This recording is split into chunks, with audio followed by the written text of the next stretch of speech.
Protecting building materials at a construction site is crucial to ensure their quality and integrity.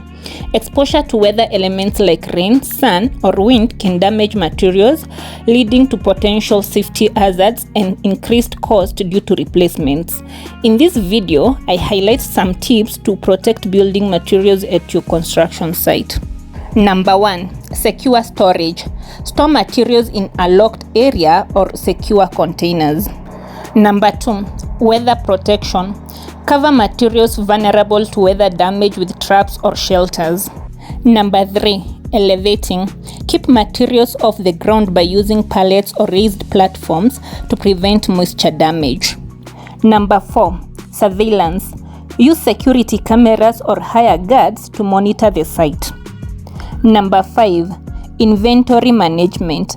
Keep a detailed inventory to track materials and prevent theft. Number 6. Lighting. Adequate lighting can prevent theft and make monitoring easier. Number 7. Maintenance.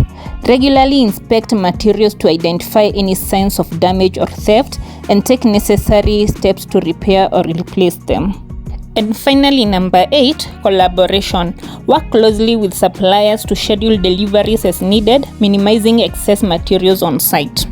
When you engage Njeri Veewave Enterprises to handle your construction project in Kenya, together with her team, they will make sure that your building materials are protected. This helps maintain their usability and structural integrity throughout the construction project.